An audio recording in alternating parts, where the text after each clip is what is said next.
2023 की एक ऐसी घटना जो कईयों को हिलाकर रख देगी। प्रस्तुत है यू टर्न सीरीज का एपिसोड 1। 25 नवंबर 2023 परम पूज्य गणिवर्य श्री गुणहंस विजय जी महाराज साहब का चातुर्मास विजयवाड़ा में था। एक 30 साल का युवा आया। उसने सादे कपड़े पहने थे, मुख पर थोड़ी उदासीनता थी और उसने कहा कि महाराज साहब, मैं हैदराबाद से आया हूँ और पूज्य देवर्षि रत्न विजय जी महाराज साहब ने ये पत्र दिया है। उस पत्र में लिखा था कि यह युवान यहाँ पर उपधान करने के लिए आया है, गुजराती है, इसे उपधान में बैठने देना।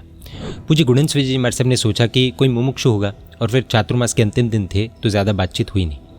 1 दिसंबर 2023 श्री अरिहंत धाम तीर्थ में उपधान शुरू हुए। इस युवान ने भी उपधान में प्रवेश किया। उसका नाम था भाविन। भाविन भाई हर रोज़ के 5 प्रवचन जो हो रहे थे उसमें प्रेजेंट रहते। सभी आराधना भी बहुत अच्छी तरह से कर रहे थे। इन प्रवचनों में पश्चाताप, आलोचना वगैरह की बातें भी अनेकों बार आई। कई आराधक भव आलोचना ले रहे थे। भव आलोचना यानी कि सरल भाषा में कहे तो कन्फेशन, अपने अभी तक के किए हुए सभी पापों का गुरु भगवंत के पास कन्फेशन करना और उसका प्रायश्चित लेना, बेसिकली खुद को खाली करना। उपधान के 35 दिन बीत चुके थे। उपधान के कुछ आराधकों ने एवं अन्य महात्माओं ने भी पूज्य गुणहंस विजय जी महाराज साहब को कहा कि साहब जी, ये भाविन भाई कुछ बोलते नहीं, मिंगल नहीं होते, अकेले अकेले रहते, बात करने जाए तो रिस्पॉन्स भी बहुत कम देते।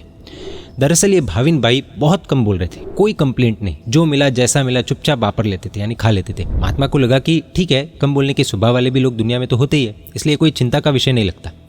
कुछ ही दिनों के बाद भाविन भाई पूज्य गुणहंस विजय जी महाराज साहब के पास आए और बोले कि मुझे भव आलोचना देनी है। ऐसा कहकर 2 नोटबुक्स दे दी। महात्मा ने कहा कि ठीक है, मैं पढ़कर प्रायश्चित देता हूँ। जब महात्मा ने उनकी नोटबुक्स पढ़नी शुरू की तो एक भयंकर इतिहास प्रकट हुआ। भाविन भाई क्यों कम बोलते थे, उसका गहरा रहस्य इस भव आलोचना में, इन नोटबुक्स में छुपा हुआ था। कम बोलने वाले भाविन भाई ने बिना कोई माया कपट किए, बिना कुछ भी छुपाए 120 पेजेस लिखे थे। किसी के भी पाप नॉर्मली पब्लिक नहीं किए जाते क्योंकि सब लोग उसको पचा पाए, ऐसी पॉसिबिलिटीज़ बहुत कम होती है। लेकिन भाविन भाई ने अपनी लाइफ में क्या बड़ी बड़ी गलतियाँ की, उसको लेकर पूज्य गुणहंस विजय जी महाराज साहब ने जितना हम सभी के जानने योग्य है उसको लेकर एक पुस्तक लिखी है, यू टर्न, जिसमें भाविन भाई के जीवन की कुछ हिला देने वाली बातें लिखी है। इस पुस्तक को हम यू टर्न सीरीज़ के माध्यम से देखेंगे।